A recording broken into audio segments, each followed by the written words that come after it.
Hello and welcome to another podcast. Today we are so blessed and grateful to have an amazing martial artist, businessman, and a very kind person that I know personally and Super Damien knows personally. The incredible Barry Johnston is with us today. Hi Barry, Oh, how are you? hi, I'm very good. Thank you for that introduction. I'll have to do, I can take more of this. That's great. We know it's all true, so just humble Thank you so much. So you can hear us well? Audio is good? Yes, I can hear you well. I hear you well. I'm very humbled by the introduction and no, all's good at my end. Great. Fantastic. So, like Emma said, we're very kind, obviously blessed to have you here today on the show because you're a very kind, hearted person. Excuse my French, she's always putting a disclaimer on it. Can't speak English. I think in French, I spoke to Dad on the phone before. But mainly because we would be talking about martial arts, empowering people, things that you've done. She's mentioning businessman, obviously you have your school. And personally, I really wanted to have you on the show today. I've decided to do this podcast with Emma simply because we inspire people. And you have also inspired me and you have supported me along the journey. And I remember that day that we were meant to do a workshop in Bendigo. And Yes. you said something to me that was really good and it was beautiful and it was really catchy, because you said something to me when we were doing the flyers and I had already done a couple of workshops around the world and I did also a couple of seminars with some martial artists and celebrity. I think it was Scott Atkins. I can't remember who was there. And you said, you know what? You don't have to publicize all these celebrities to come out to do a workshop. All you have to do is to be yourself. And that stood out for me because sometimes you get so focused in trying to impress others with your surrounding and your resume and the things that you've done and accomplished and the people that you've been with that you forget that you've made yourself a brand of who you are. Yes. And I really appreciate that. Well, thank you. And I really do mean it. And I can tell you that I guess that one of the things that has worn itself out for me is when it's okay every now and then. I've had my photo taken with people like Richard Norton and whoever it may be, lots of different ones. But one thing that I find certain people do is they don't really have a track record in martial arts yet. They get their credibility just by standing next to someone else. Absolutely. I think it's really about time that people sold themselves on their own merits. And you know that most people who attend workshops these days, they don't know who the older celebrities are. All they're really doing is coming along to learn martial arts from someone, and they don't understand, they don't know who the old timers are. And so it's more important now for any martial artist just to act on their own merits and stand on their own 2 feet and provide a product. And I think that's the same with you and with yourself. You're a well-refined martial artist. Thank you. You don't need anyone. You've got what the public want. And it's not standing next to another person. And it's, you've got everything you need. Yeah, so you're talking about your authentic self, which is very important. It's important to us as well. Absolutely, yes. Just being yourself and know your trade well. And when you know it well, then you can go out and start teaching it. There's no need to be hiding behind other people and say, I belong to this person, I'm a student of this one, and I used to train with this one. It doesn't matter. You're the one with the skills. And when you train long enough, you become your martial art. Your martial art becomes you. That's what I'm trying to say. So your martial art becomes you, and you don't become your martial art. So really what that means is that everything you do, it's within you, and you have the skills to be able to own that and not say it belongs to someone else, you own that and it becomes part of you, and you teach that to other people that want to learn from you. Yes. So it's so Exactly. important. Yeah. So I suppose you share the analogy that of Tino Sobrano as well, as sharing is caring. And when we know something and we care about others, we share it. It's a privilege to pass on information. That's correct. Yes, that's correct. Tina would always say, uses it often, where it's not the style, it's the man. And, you know, when you hear often, people will talk about which style is best for self-defense. Well, do you know what? No style is best for self-defense. It's the individual. So if you've got the determination and you have got the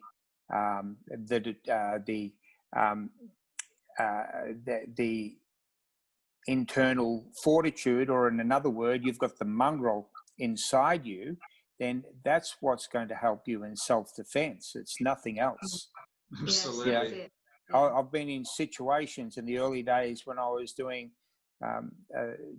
doing security at nightclubs, and I've seen world champion boxers get taken out who were working with me on the door of a nightclub, get taken out by a skinny drunk. And because that skinny drunk just had more fire in his belly than the boxer did. And it doesn't matter what system you do. If you've got that determination and you've got that fire, it's a very hard person. And what I often say is, if they've got mongrel in them, they're going to be very, very hard to beat. Yeah, it's very, very dangerous. They have nothing to lose, and a dangerous person is someone who doesn't care. And on the contrary, generally, people who are studying martial art or trying to help others and teach, they really do care. So it's complete opposite. Yeah. That's right. Yeah. That's right.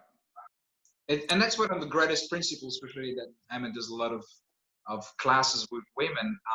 It's very important because she liked to run and explain techniques, whichever may work and wouldn't work. And I like the fact that she would also go into the mother protecting the children. They will do anything they have to do to make sure I they always protect the kids, say that in class. I'm like, someone will be going a little bit weak, or I'm like, someone's taking your child. Like you've got to be realistic. Like what can you do? And there's nothing you wouldn't do when someone's trying to hurt your child. That's right. You know, it's well documented the power that someone can muster when their life is in threat. Yeah. And we just need to be able to harness that. And you know what? You can train all you like. It's something that comes from within. It's an intrinsic thing. And martial arts teaches you how to move your body, how to use a little bit of leverage. But when you have fight or flight, it can't teach you how to do that. You have to experience it, and you have to be in that mode to be able to get yourself out of a situation. Yes. So if you think that martial arts or jiu-jitsu is this because every fight goes to the ground, which is rubbish, or whatever, or boxing is best with the arms, none of them are good. All of them, even I teach karate, and even karate isn't going to be much good to you in a street fight. It's you that's going to be good for you. And, absolutely. And you have to become your martial art, and you have to learn that and the techniques that you do. All of a sudden, and you get yourself out of a situation, you realize that, hey, I didn't do much karate there.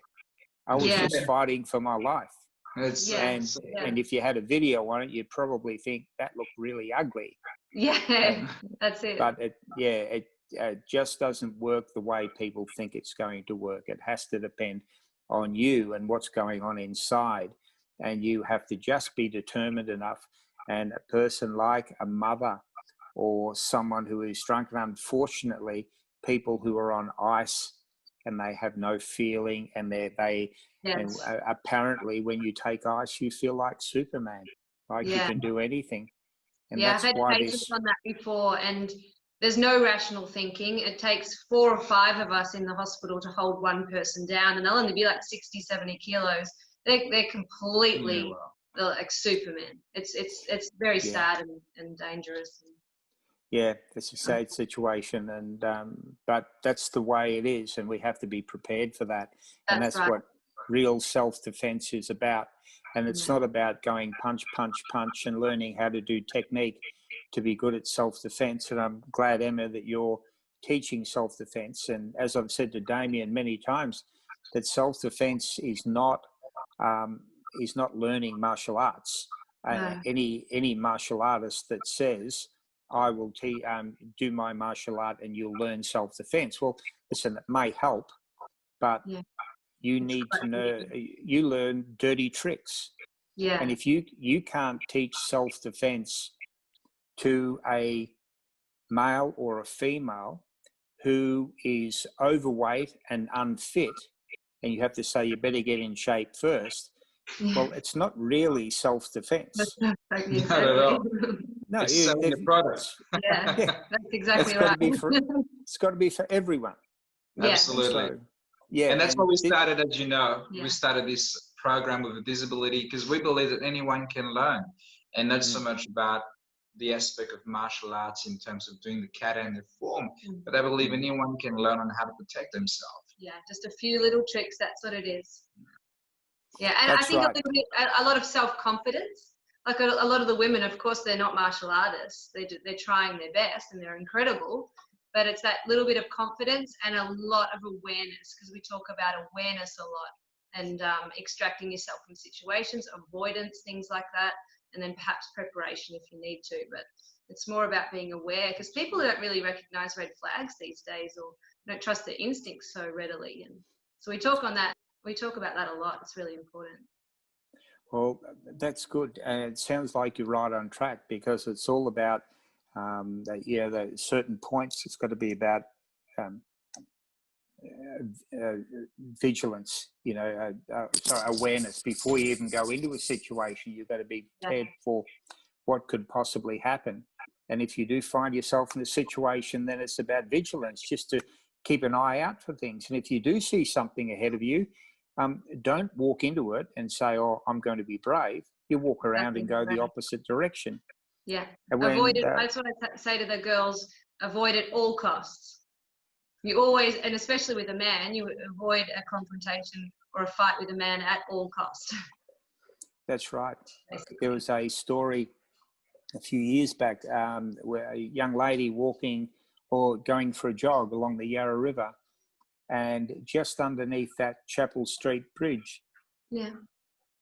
she was, she saw a person up ahead that looked at her. He bent down to tie her shoelaces. He was under the bridge, and she felt weird.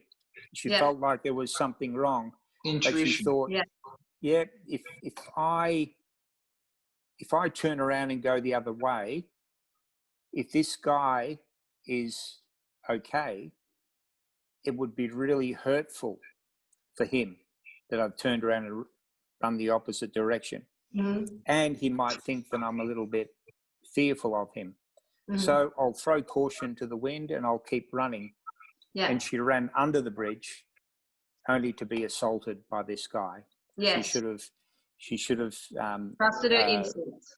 Yeah, worked on that instinct and run the opposite direction, but she didn't. And it happens with a lot of people. They'll walk through a park, and if they feel like, oh no, I can't turn around now, I'll just keep going, I think I'll be okay, that's when it happens.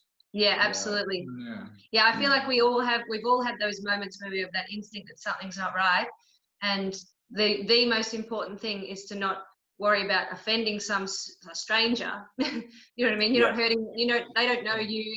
You're not really hurting their feelings, but you always have to trust your instincts and go with your intuition, because nothing can go wrong that way. Yes. It's so important. And, it's, and it's the element of surprise as well. In some cases, just a simple walking along and denying someone that surprise by stopping and turning and making eye contact with them if they're following you is enough to make them to break their train of thought and for them to keep going. Yes. Just a Yeah. lot of little things. That's what self-defense is about. Yes. It's not about escaping from a wrist lock and doing a spinning roundhouse kick. No, it's Yes. not. Even though I've always thought that would be cool, caught on camera somewhere in the street. Yeah. But yeah, Yeah. unrealistic. I could tell you so many stories of things like that that have happened, and how people, especially when they're drunk, they'll walk into an area and think, oh, nothing will happen to me. I'm feeling pretty brave tonight. And when they walk into an area, they get into trouble and fists fly, people get hurt. All they had to do was walk over the other side of the road, and it would have it's been not simple. worth it. No, Yeah. it's not worth it at all. So Barry, how did you get inspired to get into martial arts and get that journey going? And obviously you made it your own business. How did you get all that started and inspired for?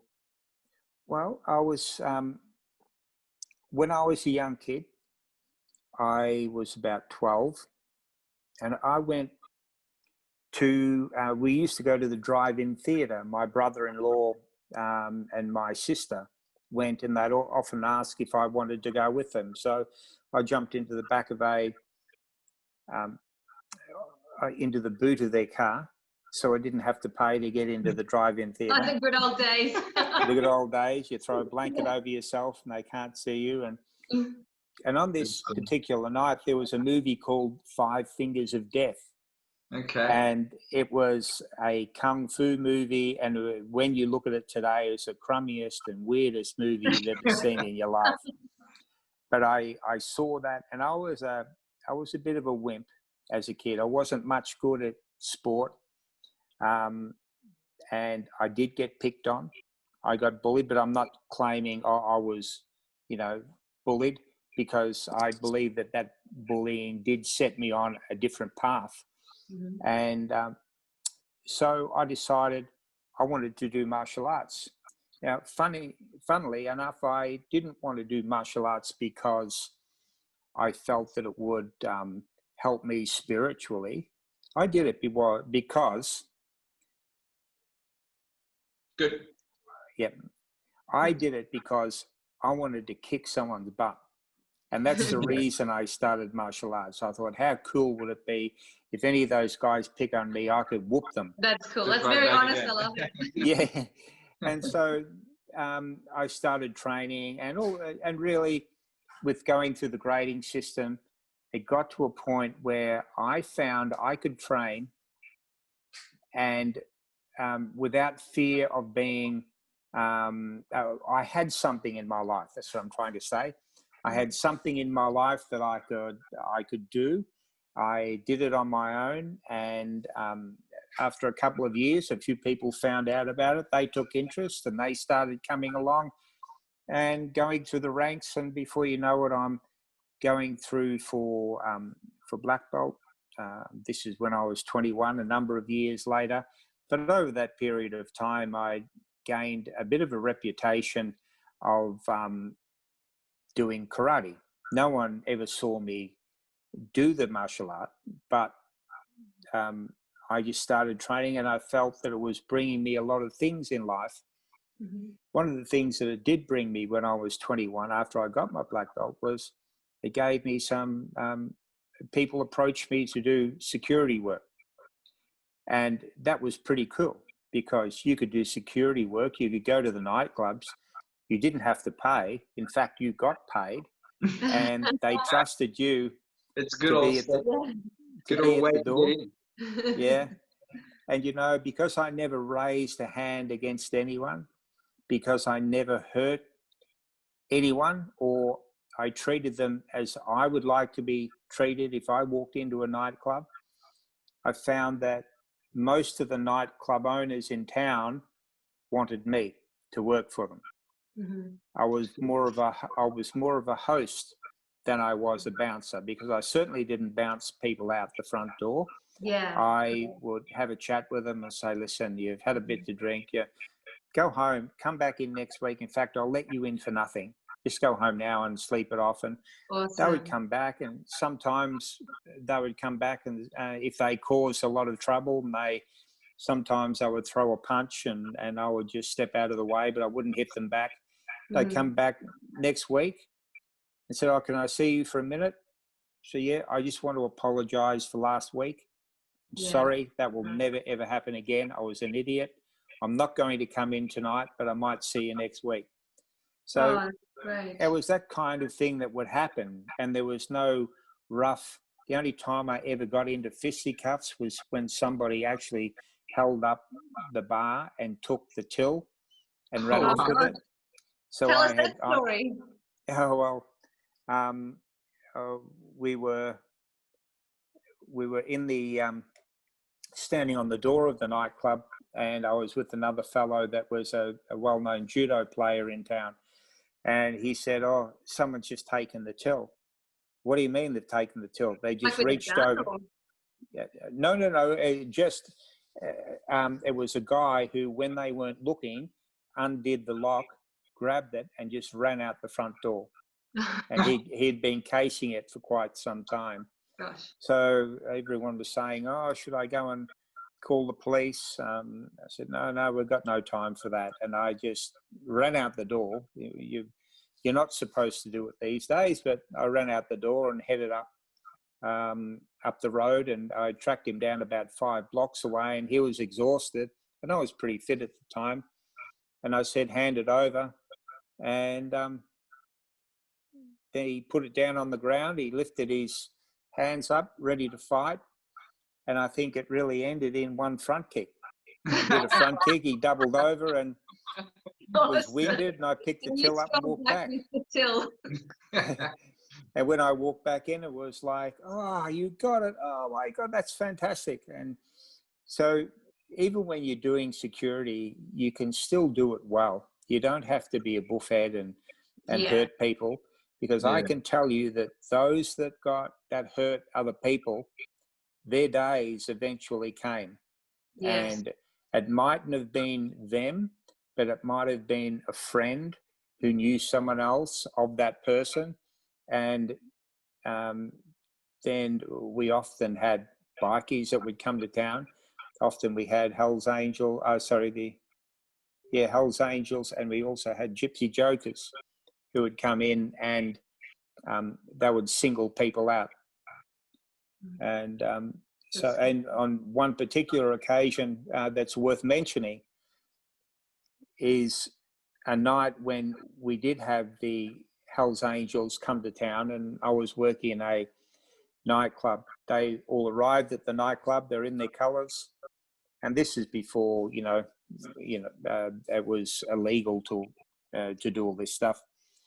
Anyway, we allowed them to come inside, and I thought, what am I going to do here? Everyone was going into a bit of a panic because they were walking in, and we could even see that some of them were armed, and we just didn't know what in the heck we were going to do. So the other guys started to duck away, and anyway, the night went on, and the first thing I said was, I just said, "Who's your sergeant at arms?" And they pointed to a guy that was sitting down at a table. And so I walked over to him, and I put my hand out, introduced myself, and I just said, "My name's Barry Johnston. I really hope you have a good time here tonight. Oh, and by the way, if anything happens, is it okay if I come to you?" And he said, "Yeah, absolutely, no problem, mate." And so I went back to the door, and they were all right. 20 minutes later, though, there was a big dude who was about 6'3", and he was standing in the middle of the dance floor, and he was twirling a big Bowie knife around in his fingers. My God. And we're going, okay, you know what would happen today? They'd call the police, and they'd come in all guns, aiming at this guy and shoot him if he didn't hand it over. Yeah. And so I just went over to the sergeant at arms. I said, "The guy up on the floor, can you see him?" And he was drunk, and he looked up and said, "Oh, yeah, I can see him." I said, "Oh, mate, leave him." He just said, "Leave him alone. He's okay. He won't hurt anyone." I said, "No, mate, he's got a knife. He's got a knife, and he can't do that. I'm going to have to get it off him. Now, can I go up there and get it off him? Is it okay?" And he said, yeah, you go and get it off him, and just tell him that," whatever this guy's name was, "just tell him that I said you got to hand it over." So I went up, I whispered in his ear, I said, the sergeant at arms, he said, I've got to take the knife. He said, go and get, you know what, you're not taking it. And in the end, I just reached up and grabbed it, peeled it out of his hand. And I said, I'm going to take it over to the bar. I'll leave it there. When you leave, you can come and pick it up. And he said, no effing way. And just then I heard this roar from across the other side of the room. Fortunately, the sergeant at arms had been watching, and he said, effing let him have it. And he called him by name. So it just shows that using a little bit of diplomacy in those situations really works. It does. If I had gone in there and tried to take him to the ground with a big self-defense technique and pin him down, it would have been on for young and old. So there are ways, and you know, bikies are respectful as well. They're not all bad. You've just got to treat them well, and they'll usually treat you as well. And it's same with everyone. We had footballers. Footballers were far worse than bikies. And in those days, we had a lot of people that would come up. Renee Kink from the AFL down there in Melbourne, he'd come up on a regular basis. There's a number of other football players that would come up. And Renee was always really good. But sometimes you would get footballers that would just lose it. And they would wipe themselves out in those days. But yeah, there are a lot of country they can have fun. yeah, it's quite it's interesting. Crazy. Well, you get some amazing stories, obviously, throughout your career, and that's obviously just obviously one chapter out of your book. Like I was the talking diplomatic about. ninja. That's it. And I guess you have obviously contributed so much, not so much about the knowledge, obviously, that you've put in practice about not kicking and punching, but using good diplomatic, of being very kind, of being very sensible before trying to put someone away. But you have also included the educational system into the martial arts early years of the 90s. Was that right? Yes, that's right. Yeah. I felt that I was studying, or I was running, I really went straight into full-time karate teaching. I was on the railways for a while, and I left that to do full-time, or enter the gym industry. I stayed in that for a number of years, and I went into full-time teaching karate. And I thought, this is great. I ran a program called the Kenshusei program, and Kenshusei in Japanese just means special student. What I was trying to do is to replicate what they were doing in Japan with live-in students. And it was called Uchideshi. Yeah. Okay. So I decided that it would be great to run that. And I didn't want live-in, but if we had students that we trained 5 days a week and we're doing this full-time, at least 5 hours a day, then we could train people through to black belt a lot easier, and it could be more of a yes, it wasn't really a fast track course because they had more time on the mat than the regular participant who trains twice a week for an hour does.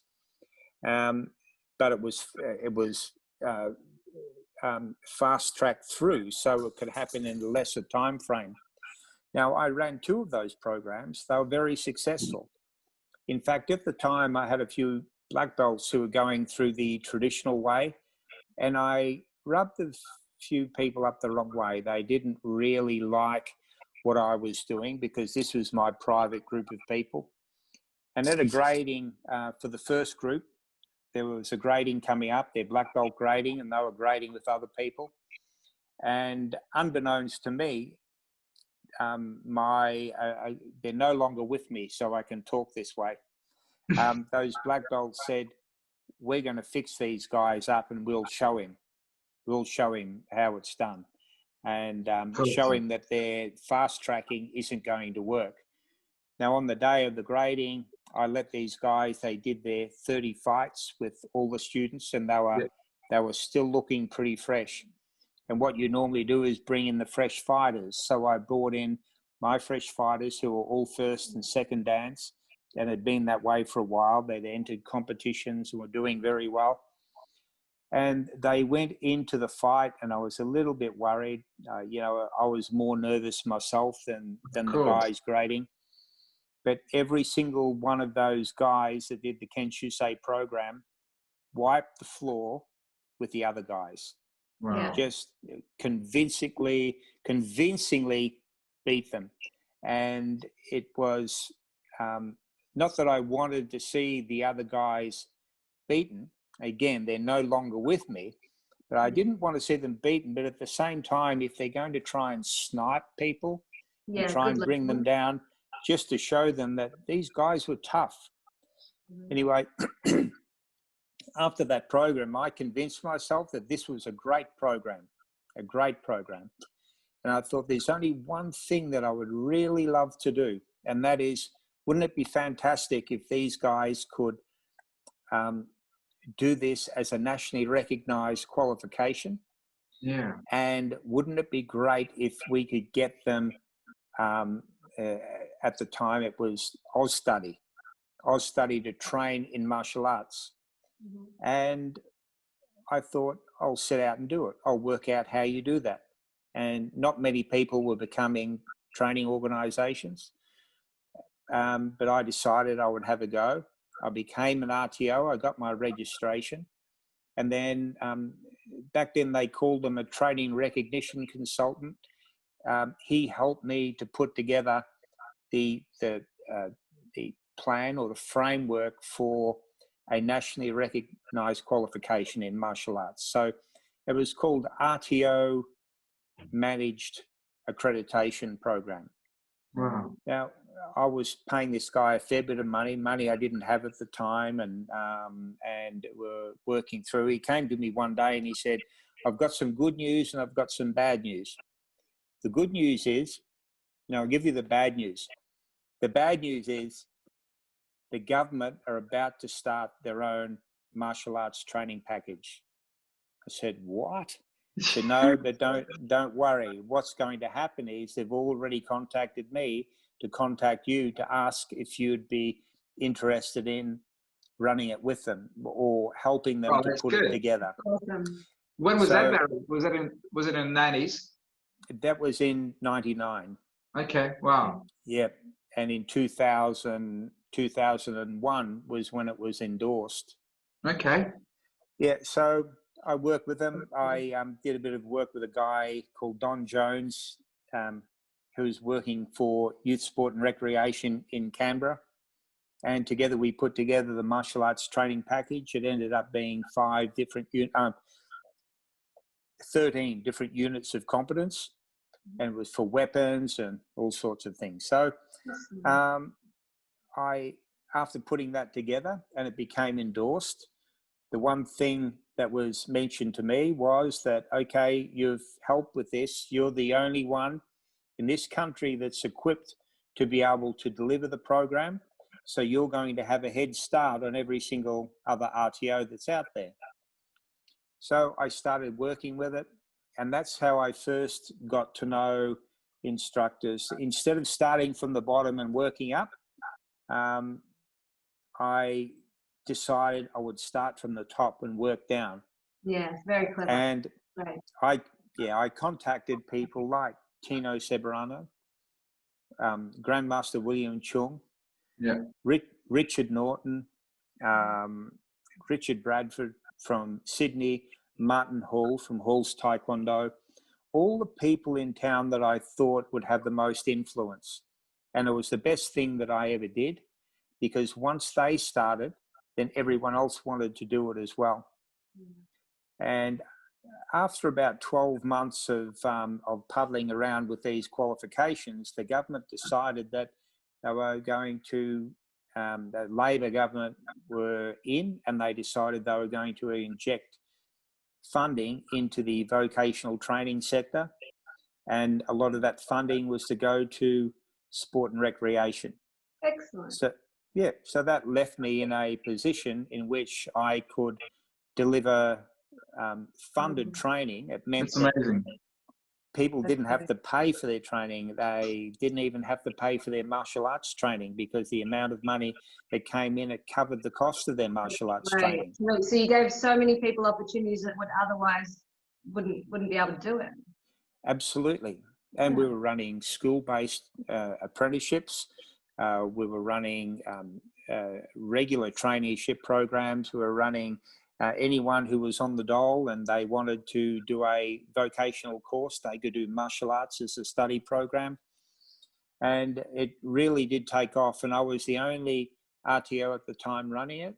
And then Holmes Glen TAFE, they came in, but a TAFE versus a private RTO, it's a bit of an unfair advantage for TAFE because they have to have bums on seats in their colleges. Yeah, we've just lost your camera right now. Are you there?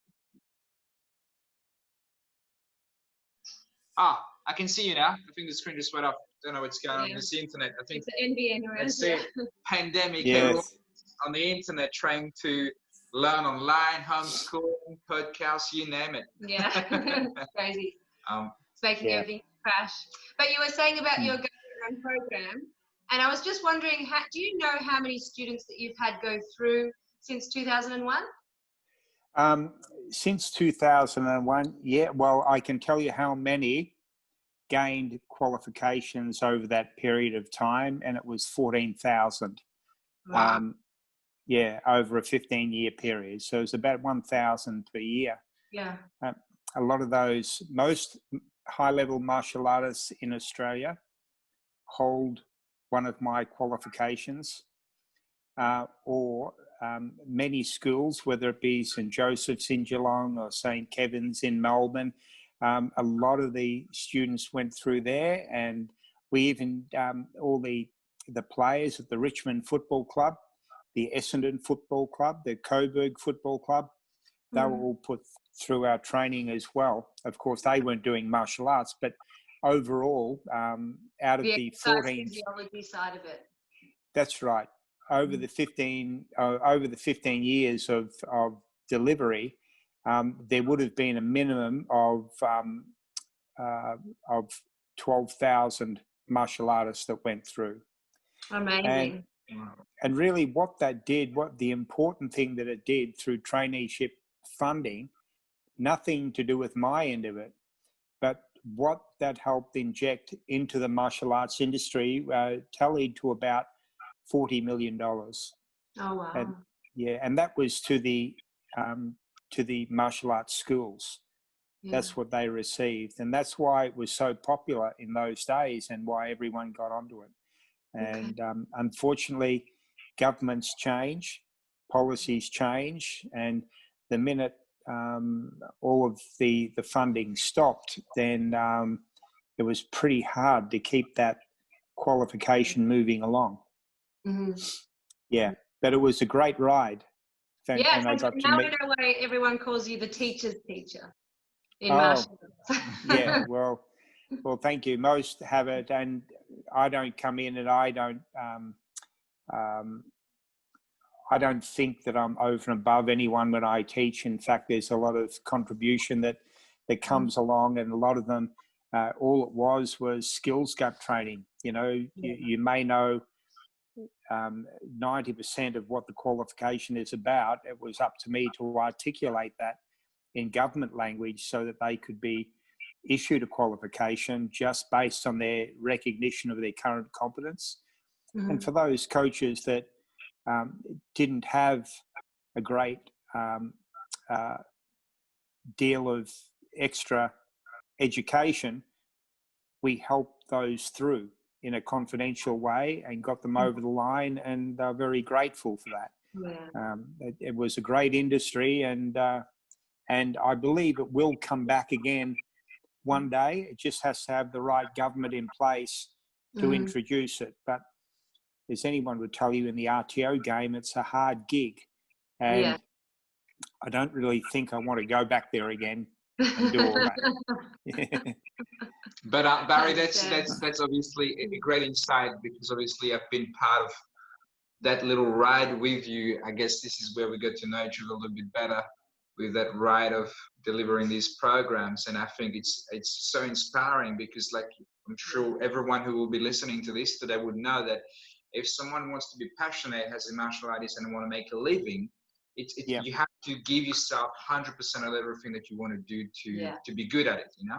And as a martial artist, I think it's very important. Education is very important, and to have you providing these services since 2001, obviously that we started earlier, it's a great privilege for the people, especially the funding that came across with the groundwork that you've done with the government. And I think it's a great, it's amazing to know that people know these, and that's why we want people like you on this show, because it's important to remember, because I've been saying this in previous podcasts, that traditional martial arts, as you know, I've studied karate and all the traditional martial arts, including Wing Chun Kung Fu, was all about respect, discipline, and loyalty. And it doesn't come down after you will learn the kata and you will learn all this. What matters first is respect, loyalty, and discipline. And I believe that with what we're trying to achieve, myself and Emma and the team that we have, is to inspire people, but also to integrate the respect and to give the respect to the people that has done the groundwork before us, and obviously still doing the groundwork. And I think it is very important to acknowledge the amazing work that you've put in place. And I really hope that, like you said, it happens again, because there's still people out there that feel like they don't want to take that leap of faith because they can't see through, is this going to work or not? You know? We're governed a little bit by fear. Absolutely. But I love that yours is really driven by compassion, which is so important to Damien and I as well. Yes. Well, it's one of the things I learnt whilst being an RTO was the fact that, and we used to talk about policies and procedures, risk management, legal and ethical responsibilities all the time. But one of the things I discovered, you know, you can go online and you can purchase a policies and procedures manual to go up on your shelf. So when someone comes inside and asks you, where are your policies, you point to the big book up on the wall or up on the shelf. Say, oh yes, it's all up there. But we all know too well that the people inside that establishment do not have any idea what the policies are. And so you are better off to have a piece of butcher's paper up on the wall, stuck to the wall with some circles and lines, pointing out what you need to do every day, so that when people walk in, when staff walk in, they know what the procedure is.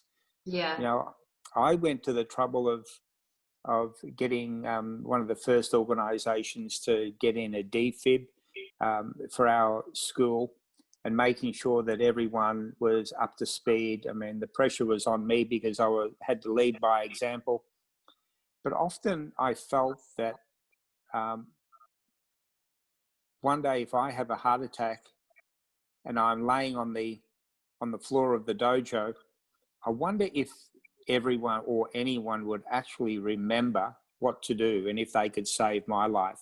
You know, and that's the way you've got to think about it. And unless they're practicing, now it's pointless to wait for the next first aid course to come up. If you've got instructors, you should make it a requirement that once a month before a training session, they just do a little bit of CPR. It might take 10 minutes before a session, even if they're just watching, just to remind them what it's about and how to use the DFib machine. Because I guarantee that there are a lot of people there that, they point, and even with my qualifications that I was issuing, I wonder who today would remember everything that's in those qualifications and if they would be able to perform them again. Yes. Absolutely. So I personally believe that now it's all about professional development. It's all about ongoing professional development. Every industry, whether it be if you're a lawyer or you're a doctor or in any profession, you have to get professional development points up to say that you are current with industry standards. Yes. Absolutely. And the unfortunate thing about the martial arts industry is that because they've got a belt with nice stripes on it and gold embroidered stripes, they don't have to do anything. Not only don't they have to exercise anymore, they don't have to do anything because they're godlike. And people look at them like they're godlike and don't expect them to know anything. And even if they're a doctor, I've seen doctors that can't perform CPR. You know, so because the nurses always do it. Well, that's right. They just simply don't know how to do it. It's not their area. You ask them, what would you do if there's and I've heard all these witch doctor things come up, but you have to be continually fine-tuning your skills in the areas that are important. And a lot just simply don't do that. And it's a shame, but we've got to take away this messiah image of senior martial artists thinking that they don't have to do any of that and they rule the roost and what they say is gospel. A lot of those people, anyone that thinks like that, are actually very, very dangerous. But there are a lot of people out there also who are progressive and who believe, and all the people I know and work with closely, whether it be Richard Norton or Tino Severano, they are very conscious of people needing to know all of these things, and that's why I work closely with them. But there are a lot out there that don't know. Yeah, absolutely. Yeah, they have good morals and professional standards. They're professionals. Yeah, that's right. And getting back to the Ken Shusei program that I was running, the unfortunate thing about me becoming an RTO, because I was so busy now delivering courses to everyone around the country, I now had no time to run the Ken Shusei program. So, and now I'm 62. I simply couldn't do it again, you know. But what I will say is that it's a very, very good program. And I 100% believe in the concept of it's not a martial arts progression shouldn't be time-based. It should be hours on the mat, the amount of hours that you train. Yeah. And if you're training solid, of course you can get to your goals a lot faster. But I was brought up in the Kyokushinkai system that said it had to be a minimum of 5 years to black belt, and I was a slow learner. It took me about 9 years to get to black belt because I was in and out and doing other things. But in the end, you know, you can get there faster and you can achieve great results. And you don't have to go down the long road. You just have to go down the intense road, and you'll get people there. Yeah, absolutely. That's great. That's obviously dedication and discipline, and we talk about martial arts mindset, and that blueprint of martial arts, which we talk about all the time, can also be used for people that are not martial artists. Consistency in everything that you do. It's the hours that you put in and effort that you put in everything that you do. Any sports and all elite sports people have that same type of mindset. Yeah, absolutely. I mean, whether it's sports, whether it's work, I mean, anyone can get good at anything they put efforts in everything that you do. Yes. You know? Yeah. I hate folding clothes at home, so I'm sure if I spend time folding clothes, I'll be pretty good at it. I choose not to because I don't want to be good at it, because otherwise I'll be doing it every time. So it's one of those things that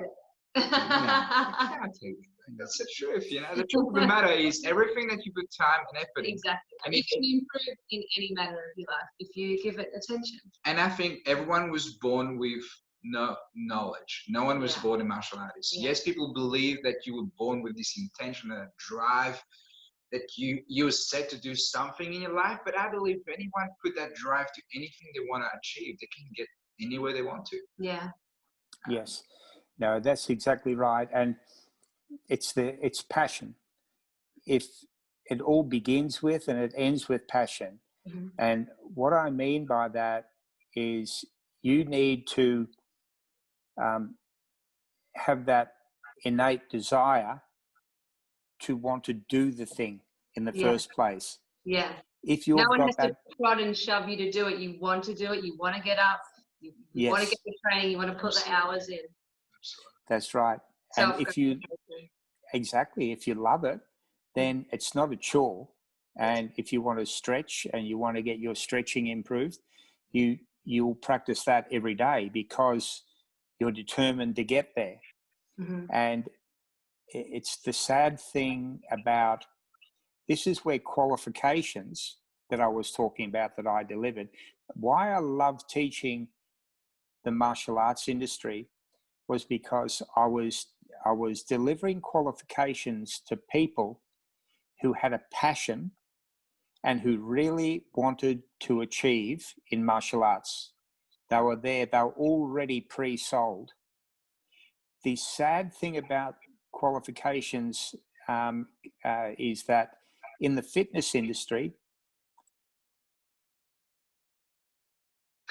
in the fitness industry, it cannot be the same, because the fitness industry, a lot of people, they might be sitting around on the dole, smoking a cigarette and thinking, what'll I do with my life?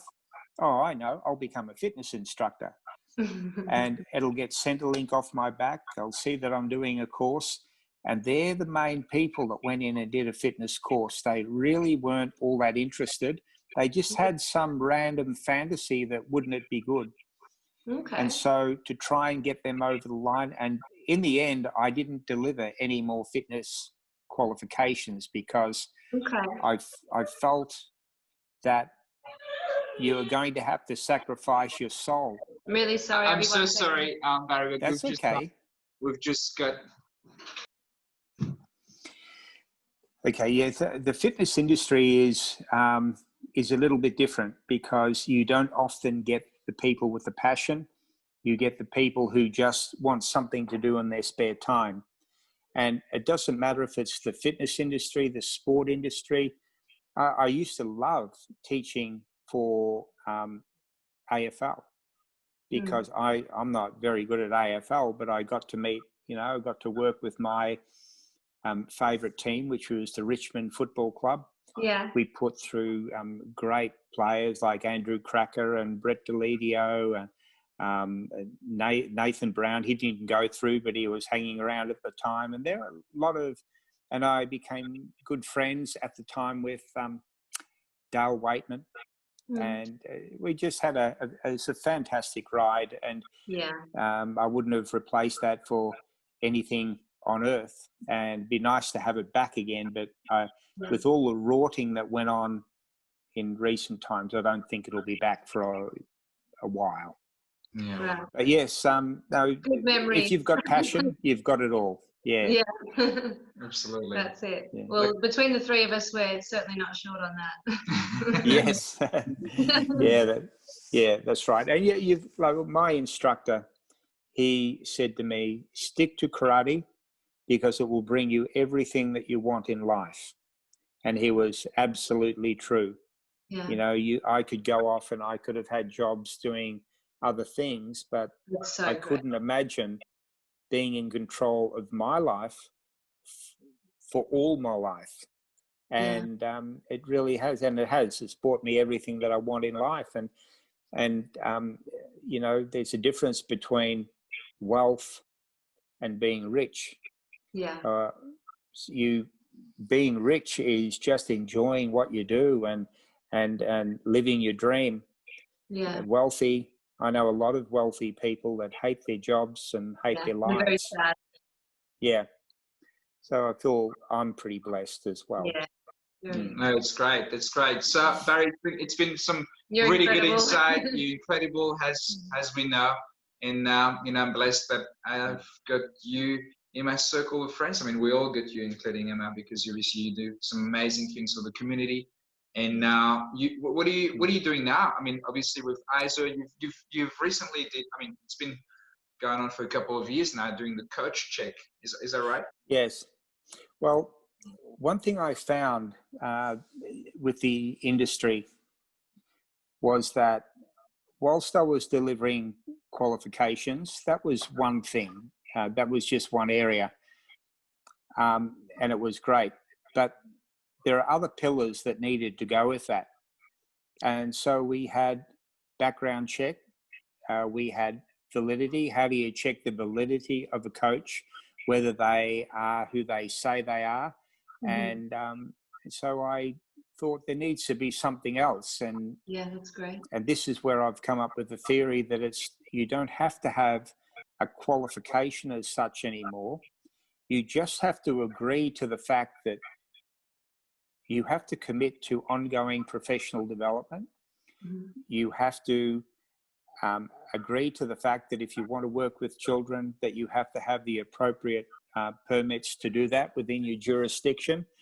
And what Coach Check does, it's not it's not a policeman or an authority or a government process, even though government like it.